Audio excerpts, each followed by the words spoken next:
Ladies and gentlemen, what is going on? It is Cairo back with another video. This is the first episode to a brand new series that I would like to be sharing with you all. This is maximizing archaeology, or well, as the name implies, going to, or the road to 120 archaeology. I am not actually starting at level 1, as you may notice. I'm actually starting at level 70 post associate. Fortunately, I did not get the associate qualification ceremony on tape, but most of you guys know what that looks like anyway, so it's no big deal. If you take note of pretty much everything that I'm doing in this episode, you'll notice a common theme, and that theme is prepping for the end game part of archaeology, and that is achieving a couple of the most important items that you would want if you wanted to go for 120 archaeology, namely the archaeologist outfit as well as the auto screener. The archaeologist outfit and the auto screener are things that you unlock once you achieve level 70 and the associate qualification. Now, you may be wondering why exactly I'm not starting at level 1 and sharing with you pretty much the entire journey, and that's quite simple to explain. To be entirely honest, when archaeology first came out, I trained from level 1 up until level approximately 64. I think it was 64, maybe even 65 or 66. I'm not 100% sure, but I trained up until that point and I pretty much gave up on archaeology for the time being, and that's because I really wanted to focus on big game hunter, being that it made so much money for me, and I really wanted to build a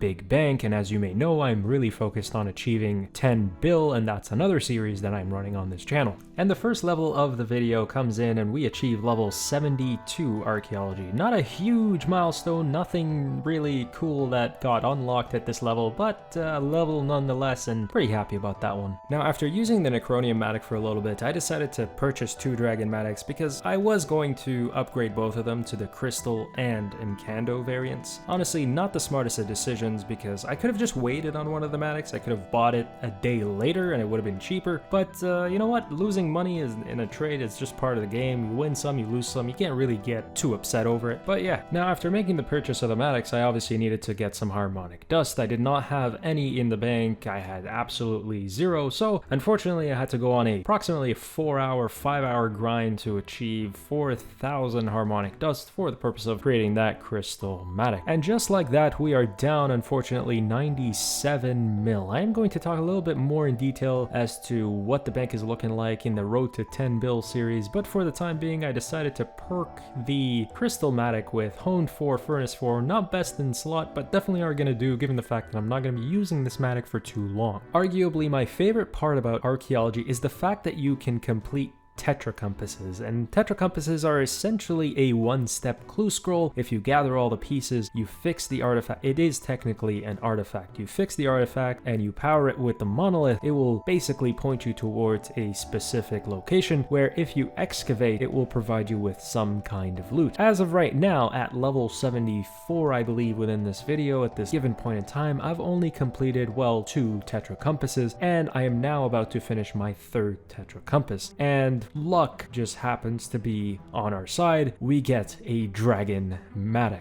Now, I'll talk a little bit more about basically how much it sold for and how the bank has changed. More on that in the Road to 10 bill series, not so much on this series. Let's just focus on archaeology for now. Now, a little bit more excavation and a little bit more restoring, and specifically a little bit more money down the drain. Well, not exactly down the drain, but you get what I mean. We achieve level 76 archaeology, and that's another milestone. We are now able to enter the Warforge. It is important to note that at level 76, you don't just unlock the Warforge. You unlock the Warforge as well as another debris in the Armadillion dig site. It is important, however, to actually focus your energy at the Warforge because of the fact that all Imcando pieces are found while excavating anywhere within the Warforge. On top of the 4 pieces of the Imcando matic, you also need 12 specific keys that are found scattered throughout the Warforge. So my plan was actually quite simple. I was going to excavate in the Warforge all the way from level 76 until whatever level that I pretty much had to get to achieve all of the Imcando matic pieces. Luckily, within levels 76 to 80, I was able to achieve all of the first 3 pieces to the Imcando matic, and I had enough tomes to push me to level 81 archaeology. Now, luckily, Luckily, after achieving level 81 Archaeology, I was able to excavate in the 81 excavation spot within the Crucible in the Warforge, and I was able to get the last piece of the Imcando-matic.